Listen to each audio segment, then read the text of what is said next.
Hey, good evening, everybody. Sammy Thunder here. Welcome back to the channel and welcome to another episode of Start of the Week where we showcase some of your biggest pickups. So we have 6 submissions for this week. If you are interested in wanting to participate, you can go ahead and email me here, sammythundercards@gmail.com, and we can enter you in for the next week or weeks to come. So let's go ahead. We'll take a look at some of the submissions that we have, and I will showcase some of my pickups from this past weekend. Enjoy, everybody. So our first submission is with Colin, and I know he's been a viewer of the channel for quite some time. I know he was really excited about this submission because I think he mentioned that this was his first T206 card.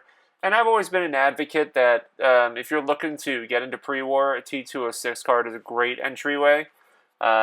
Especially because there's there's a lot of them out there, and you really have your pick of whatever you want, whether it being Hall of Famers, Seven Leaguers, minor leaguers, commons. I mean, there's really no right or wrong way with this set. You build it the way you want, and he mentioned that.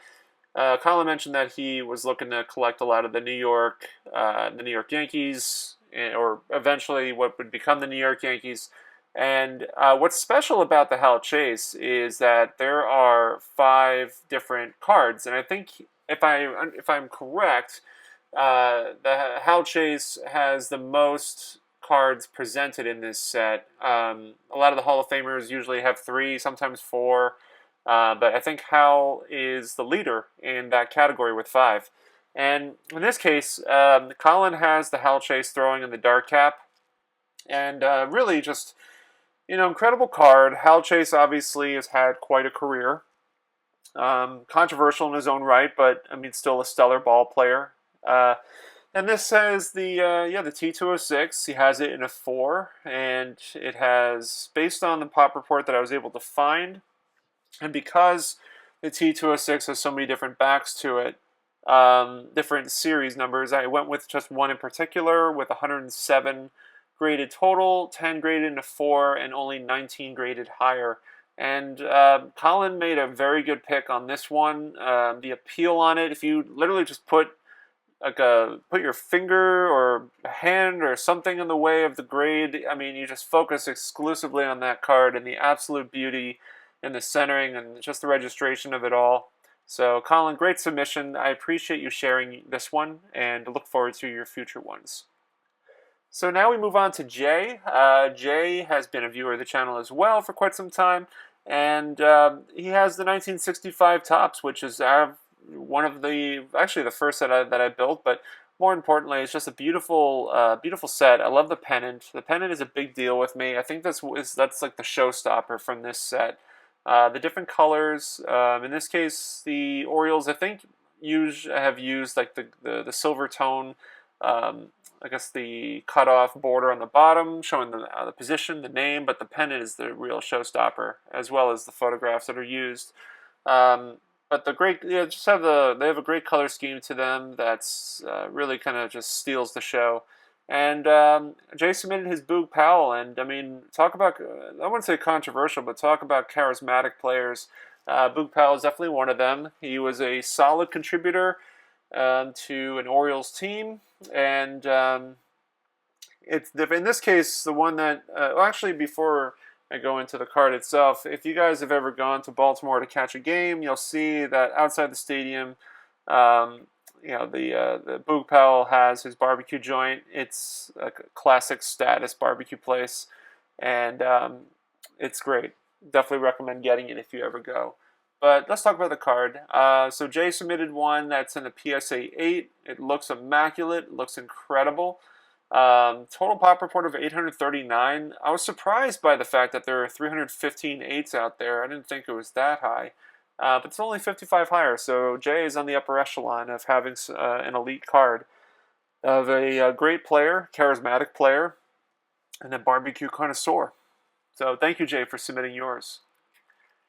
So we move on to John, and John has been a long time advocate for this start of the week, and usually sends something almost every week. But this one, he submitted a while back. We never got around to putting this up, but I wanted to do it now.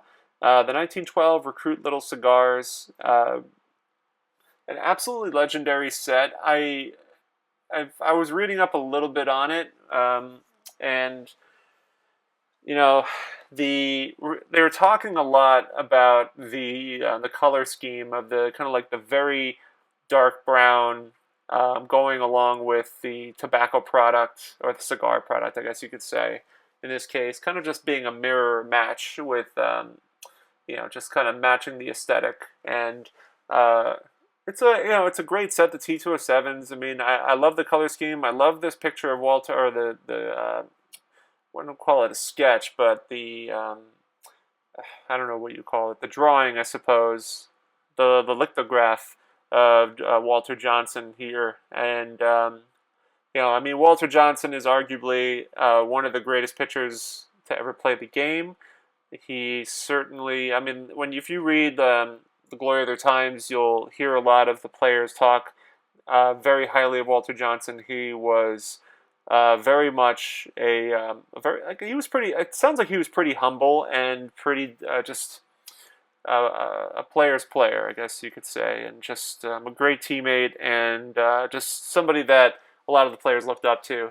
And they talked about his long, long arms. Could have been part of the reason why he was able to throw absolute gas during his days. That's what they mentioned. But getting back to the card, John, this is a great, great looking card. I love the look of it. I don't believe the Mathewson is in here. Otherwise, I would be all over this because I really do like that brown. I love the aesthetic of the card, and I would love the way that Walter Johnson looks here. But this is a pop report of 162 with SGC.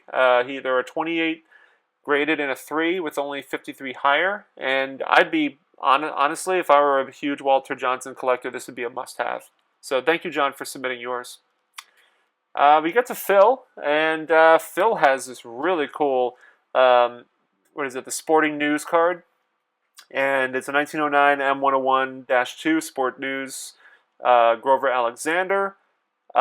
Just an absolute great piece. I don't know enough about this set, but my understanding from a lot of these is that you would either find this in the publication or you would submit for it, something in the publication where you can collect these.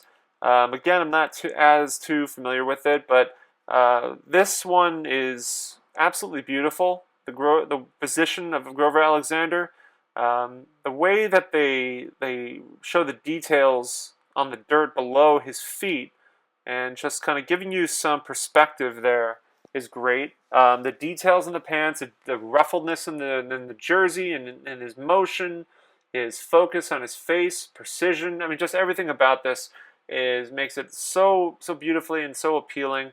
The mention here is a pop report of 21 with pop ones that were graded in 9 and only 8 higher. So this is a absolute must-have collectible for any serious pre-war collector, Grover Alexander collector, however it may come. So thank you, Phil. And finally, we get to Bizza Rizza Jizza, who submitted a 1978 O-Pee-Chee of Nolan Ryan in a PSA 7. I mean, for any Nolan Ryan collector, I know a lot of the higher grade stuff goes really well, performs very well, especially when you are talking about O-Pee-Chee or anything outside of Topps. I mean, Topps does too, don't get me wrong, but O-Pee-Chee definitely carries a little bit of a premium, just because I think the set is smaller. I think there's like about 200 plus cards. I know it has the Eddie Murray included in the set.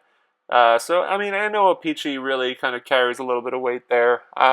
I had a 77 O-Pee-Chee Ryan in a 9, and so I know that, especially when you start getting into those higher grades, they become a lot more desirable.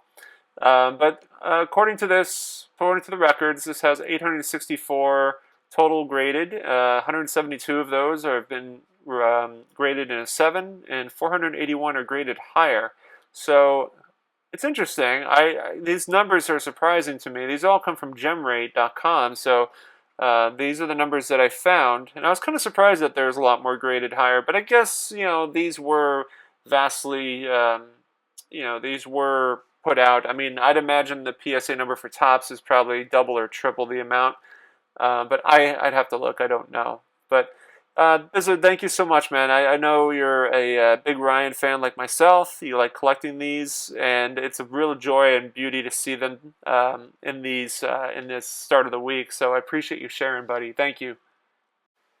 All right, everybody. So welcome back. I thought those were really great submissions. I thought there was a nice variety there. You got a little bit of everything, which is what you really want to see ultimately. So I want to thank everybody that took the time to submit. And again, SammyThunderCards@gmail.com. Try this again. Keep going next week, Monday or Tuesday, and go from there. So another buddy of mine, John, was really kind enough to send me this in the mail, and we tried a couple times. First time I had some issues with my P.O. box, but the second time it came through. So John, knowing how big of a Seaver collector I am, John was really cool in sending me this Tom Seaver card. I think it's a Stadium Club card, if my eyes are working correctly. But it's a really, really good-looking shot of Seaver here, which I assume is like a replica or replication of Shea Stadium. Maybe it's Citi Field to kind of like symbolize like the stadium for the Mets, and here's the back of the card. Sorry, it's so out of focus. If I move back a little bit, maybe that will help. But yeah, it's a really cool piece, a really nice card. I have a whole binder of Seaver cards, and I think this will go really handsomely with it. So you guys saw my Day 2 video. If you haven't, you can go check it out. But I made a number of pickups at the White Plains show, but I'll show the highlight card from that show, and that is none other than the Burke Ross Willie Mays 52. I've been keeping my eye on this card for quite some time. I can't really afford to get it in a high grade, but I love the appeal of this card. Because I know how much the 4s go for. I mean, this is kind of like one of those upper echelon 4s if I've ever seen one. A lot of the times you see with these cards that they're, the cut on it is usually like top to bottom is off or left to right is off.